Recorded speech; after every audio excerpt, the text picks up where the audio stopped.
तो शुरुआत होती है पाकिस्तान लाहौर में, जहां जनरल कादिर अपनी हेल्थ रिपोर्ट चेक करवा रहा होता है, जिसमें डॉक्टर उन्हें बताता है कि उन्हें कैंसर है और अब उनके पास सिर्फ 3 साल है। उतने में ही टीवी में एक न्यूज़ आती है कि इंडिया ने आर्टिकल 370 को बैन कर दिया है, जो कि सुन के जनरल कादिर को बहुत ही ज़्यादा गुस्सा आता है और फिर वो डॉक्टर से कहता है कि तुमने 3 साल का वक्त दिया था ना मुझे, मेरे लिए वो काफ़ी है। फिर जनरल कादिर अपने सीनियर से आतंकवादियों से मदद मांगने के लिए परमिशन लेता है। फिर जनरल कादिर जिम यानी इस कहानी के मेन विलन को फ़ोन करता है और इंडिया पर आतंकवादी हमला करने को कहता है। तो जिम उसे कहता है ठीक है, काम हो जाएगा लेकिन थोड़ा वक्त लगेगा। फिर अफ्रीका के एक ब्लैक मार्केट में राफे, जो कि जिम का साथी था, वो एक एडवांस मिसाइल की डील कर रहा था, जहाँ डीलर का एक नौकर आता है और कहता है कि यहाँ एक आदमी आया है और राफे के बारे में पूछ रहा है। हमने उससे बहुत पूछा कि वो कौन है, लेकिन वो कुछ नहीं बता रहा। फिर राफे और वो डीलर उस आदमी के पास जाते हैं और तभी होती है हमारे पठान यानी शाहरुख खान की एंट्री, जिसे देखकर राफे डर जाता है और फिर पठान उसे किसी लड़की के बारे में पूछता है। तो राफे उसे कहता है कि वो तुम्हारी पहुंच से बहुत दूर है और फिर राफे उसके सिर पर बंदूक रख देता है और फिर शुरू होता है पठान और राफे का फाइट सीन, जिसमें पठान सबको फोड़ते हुए राफे को हेलीकॉप्टर में बांधकर ले जाता है। और फिर हम देखते हैं कि न्यू दिल्ली में JOCR यानी जोकर के हेडक्वार्टर्स में वहाँ की कैप्टन अपने घर के लिए निकल रही थी। तभी एक रेड अलर्ट आता है कि पेरिस में एक लड़की को आइडेंटिफाई किया गया है, जो कि वही लड़की है जिसके बारे में पठान राफे से पूछ रहा था। और फिर कैप्टन अपनी टीम के साथ पेरिस के लिए निकल पड़ती है। जब कैप्टन और उसकी टीम प्लेन में बैठे थे, तभी उनकी टीम का एक एजेंट कैप्टन से पूछता है कि मैम, मुझे तो लगा था हम पेरिस जा रहे हैं, लेकिन प्लेन तो कहीं और ही जा रहा है, कहीं हम पठान के पास तो नहीं जा रहे हैं। तो कैप्टन एजेंट से पूछती है कि तुम क्या जानते हो पठान के बारे में। तो एजेंट कहता है कि मैडम कुछ ज़्यादा खास नहीं, बस इतना जानता हूँ कि जब भी कोई पठान का नाम लेता है तो सभी लोग टॉपिक चेंज कर देते हैं। फिर वो एजेंट कैप्टन से सवाल पूछता है कि मैम, क्या पठान हमारी तरफ है। तो कैप्टन उसे जवाब देती है कि पठान ही वो इंसान है जिसने जोकर डिपार्टमेंट की शुरुआत की थी। और फिर कैप्टन उससे एक कहानी सुनाती है कि एक बार पठान एक ऑपरेशन के दौरान घायल हो गया था, तो पठान से मिलने वो उसके हॉस्पिटल गई थी। तो वहाँ देखती है कि पठान तो वहाँ एक्सरसाइज कर रहा है और वो रिटायर्ड आर्मी ऑफिसर की एक टीम बनाना चाहता है और इतने टाइम से वो इसी की तैयारी कर रहा था। और कैप्टन उसे कहती है कि ये बहुत ही मुश्किल और नामुमकिन काम है, चाहो तो तुम कोशिश करके देख लो। तो कैप्टन को पता चलता है कि उसने सारा काम पहले ही पूरा कर लिया था, बस उससे संभालने के लिए एक कैप्टन की ज़रूरत पड़ रही थी। और फिर कैप्टन उस जोकर टीम की कैप्टन बनने के लिए तैयार हो जाती है। फिर हम देखते हैं कि वॉर मूवी में आने वाले कर्नल लूथरा की एंट्री होती है और फिर जोकर टीम के साथ एक मीटिंग करते हैं, जिसे पठान उन्हें बताता है कि एक आतंकवादी ग्रुप आउटफिट एक्स दुबई में होने वाली एशियन साइंटिफिक कॉन्फ्रेंस में कुछ करने वाला है। तो कर्नल उन्हें बताते हैं कि हमारे प्रेसिडेंट भी उस कॉन्फ्रेंस में आने वाले हैं। तो उन सबको लगता है कि आउटफिट एक्स प्रेसिडेंट पर हमला करने वाला है। तो फिर कर्नल लूथरा प्रेसिडेंट की सिक्योरिटी बढ़ा देते हैं और उनका कॉन्फ्रेंस में जाने का रास्ता बदल देते हैं। फिर हम देखते हैं कि दुबई के कंट्रोल सेंटर से कर्नल लूथरा पठान से फ़ोन पर बात कर रहे थे, जिसमें वो पठान को बताते हैं कि उन्होंने प्रेसिडेंट का कॉन्फ्रेंस में जाने का रास्ता बदल दिया है। जैसे ही पठान को पता चलता है कि प्रेसिडेंट और साइंटिस्ट अलग अलग रास्ते से जाएंगे, तो वो समझ जाता है कि हमला प्रेसिडेंट पर नहीं बल्कि उन दो साइंटिस्ट पर होने वाला है। तो वो सीधा अपनी टीम के साथ साइंटिस्ट की तरफ निकल जाता है। फिर हम देखते हैं कि जिम मिसाइल लेकर साइंटिस्ट की गाड़ी के सामने आ जाता है और उन पर उस मिसाइल से हमला कर देता है, जिससे उनकी गाड़ी पलट जाती है। और फिर जिम की टीम साइंटिस्ट की सिक्योरिटी पर हमला करती है और फिर साइंटिस्ट को किडनैप कर लेती है। और फिर पठान जिम की गाड़ी का पीछा करता है और फिर पठान और जिम दोनों कार फाइट करते हैं, जिसमें जिम पठान की कार को पलट देता है और फिर जिम अपने चेहरे से मास्क हटा देता है। और जहां पठान को पता चलता है कि जिम पहले एक रॉ एजेंट था, लेकिन अब वो एक आतंकवादी टीम का हेड है, क्योंकि भारत देश ने उसे धोखा दिया था और अब वो भारत देश से बदला लेना चाहता है। और फिर जिम देखता है कि पठान की गाड़ी का पेट्रोल लीक हो रहा है, तो वो पेट्रोल में आग लगा देता है और फिर धीरे धीरे वो आग पठान की गाड़ी की तरफ बढ़ती जा रही थी।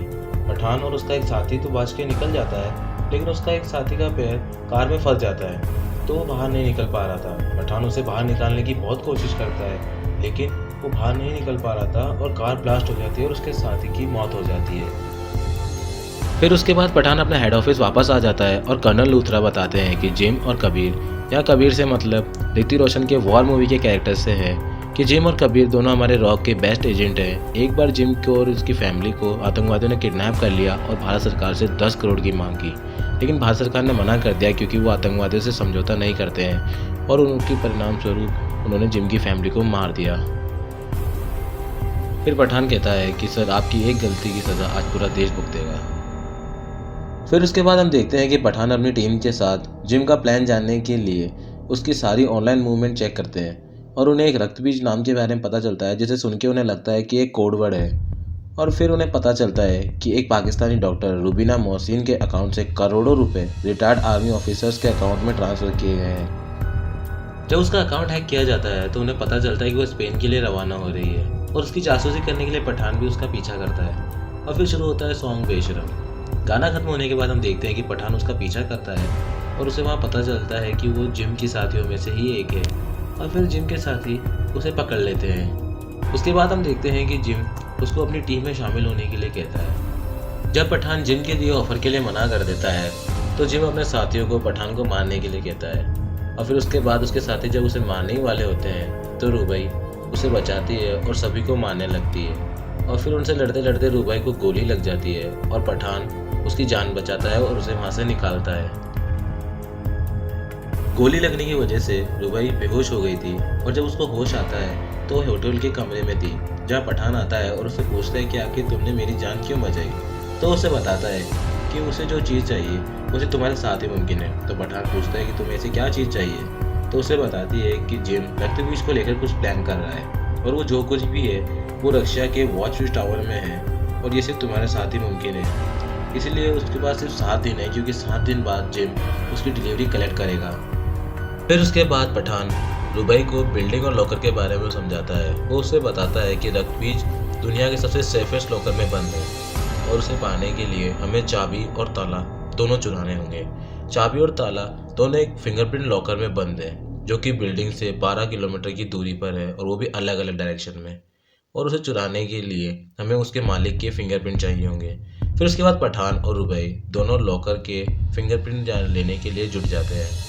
और फिर अगले दिन जैसे उन्हें फिंगरप्रिंट मिलता है तो फिर वो दोनों चाबी और ताला लेने के लिए निकल जाते हैं। जैसे ही वो चाबी और ताला उठाते हैं 10 मिनट का काउंटडाउन शुरू हो जाता है, जिसके बाद जैसे ही 10 मिनट ख़त्म होंगे तो चाबी और ताला दोनों किसी काम के नहीं रहेंगे, क्योंकि वहाँ बिल्डिंग में कंप्लीट लॉकडाउन लग जाएगा।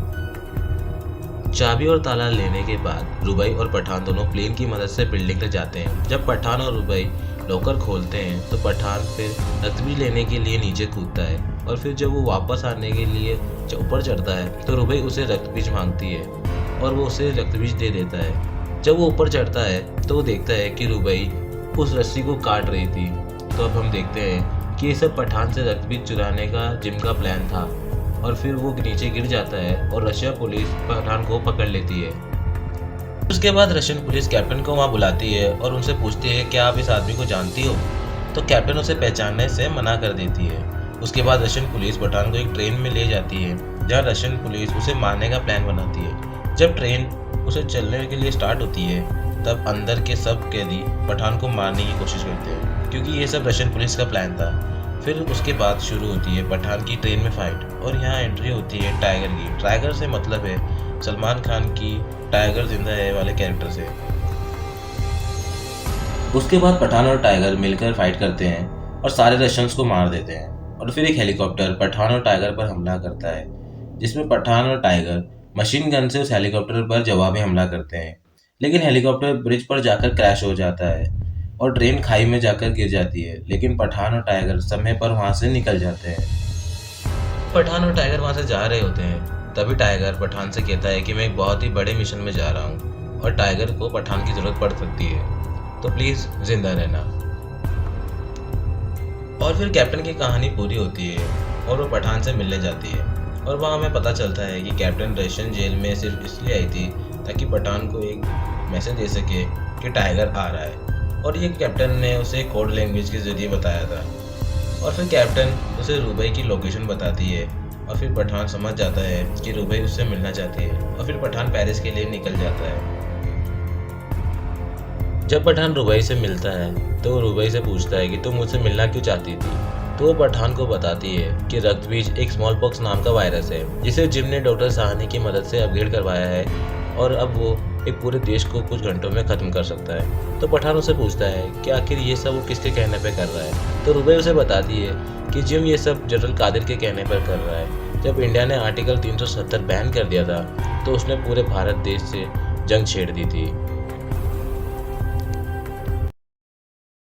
फिर हम देखते हैं कि पठान अपनी टीम के साथ पैराशूट से हमला करता है और वहाँ भगदड़ मच जाती है। जिम वो बॉल्स डॉक्टर साहनी को देता है और रुबई डॉक्टर साहनी के पास जाती है और उससे वो बॉल ले लेती है, लेकिन जिम उसे ऐसा करते हुए देख लेता है। वो डॉक्टर साहनी को मार देता है और रुबई पर हमला करता है, लेकिन रुबई छुप जाती है और वो बॉल्स को वहीं गिरा देती है। जितने में जिम वो बॉल्स उठा के वहाँ से भाग जाता है।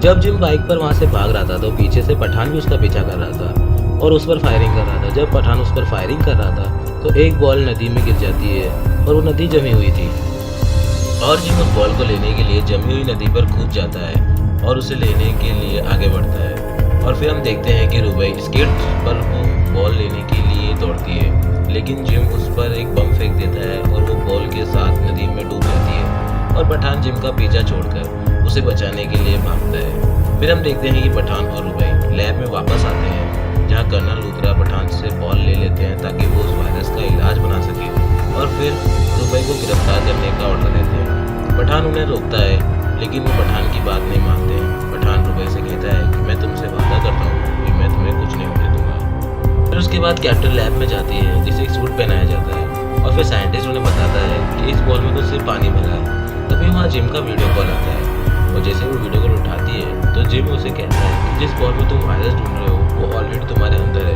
क्योंकि उस बॉल में एक ऐसा एसिड है जो हवा में घुसकर तुम्हारे सूट को जला रहा है और वायरस तुम्हारे अंदर जा चुका है और थोड़ी सी देर में ही तुम सब लोग मारे जाओगे।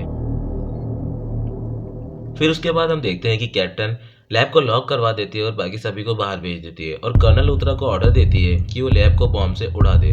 उसके बाद पठान और उसकी सारी टीम कैप्टन और साइंटिस्ट को सैल्यूट करते हैं और फिर कैप्टन और साइंटिस्ट खुद को गोली मार लेते हैं। पठान को ये सब देखकर बहुत गुस्सा आता है। फिर पठान कर्नल लूथरा और सारे इंडियन ऑफिसर्स मीटिंग करते हैं जहाँ जिम वीडियो कॉल करता है और सभी को धमकी देता है कि या तो कश्मीर खाली कर दे वरना वो इंडिया पर रफी बीज की मिसाइल छोड़ देगा और वो उन्हें सोचने के लिए एक दिन का मौका देता है। और तभी एक अनजान आदमी पठान को ऑर्डर देता है कि वो कैसे भी करके जिम को रोके और तभी पठान राफे को टॉर्चर करता है, जहां राफे उसे बताता है कि जिम अफगानिस्तान से मिसाइल लॉन्च करेगा और फिर तभी पठान जाके रुबई को वहां से छुड़वा कर उसकी टीम के साथ अफगानिस्तान के लिए निकल जाता है। तभी हम देखते हैं कि अफगानिस्तान की एक अनजान जगह पर जिम जनरल कादिर से मिलता है और कहता है कि हिंदुस्तान कश्मीर नहीं देगा। तो जनरल कादिर उसे मिसाइल छोड़ने का ऑर्डर देता है और तभी जनरल कादिर का साथी आकर उसे एक वीडियो कॉल दिखाता है जिसमें अफगान गांव में एक अजीब सी बीमारी फैली है जो दिखने में बिल्कुल स्मॉल पॉक्स जैसी है। और तभी जनरल कादिर उसे धमकी देता है कि अगर तुम्हें तुम्हारा पैसा चाहिए तो अभी के अभी पता करो कि ये तीसरा रक्तबीज कहाँ से आया है। और ये सुनकर जिम को बहुत गुस्सा आता है और उसका गला पकड़कर उसे कहता है कि तुम ऐसा मत सोचना कि मैं पाकिस्तान के साथ हूँ या मुझे पैसे चाहिए। अगर मुझे गुस्सा आया तो मैं अगला टारगेट सीधा इस्लामाबाद पर छोड़ दूंगा। तभी जनरल कादिर उसे माफ़ी मांगता है और फिर जिम अपने आदमियों को जांच पड़ताल के लिए भेजता है।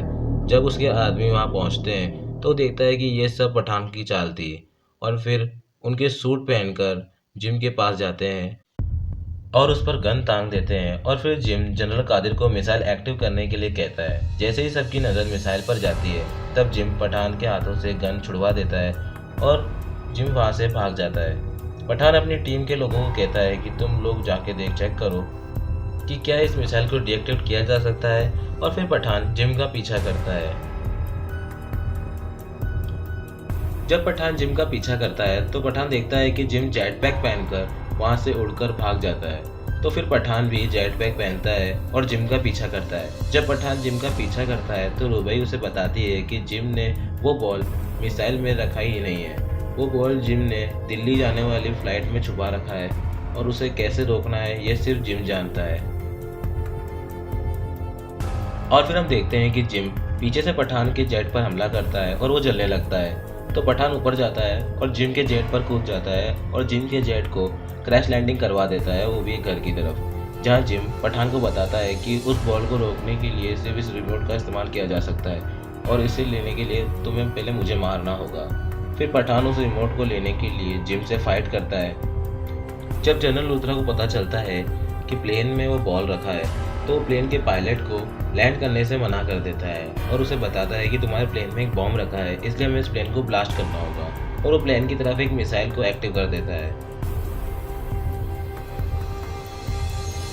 और फिर हम देखते हैं कि पठान जिम से फाइट करते करते वो रिमोट उससे ले लेता है और उस बॉल को डीएक्टिवेट कर देता है।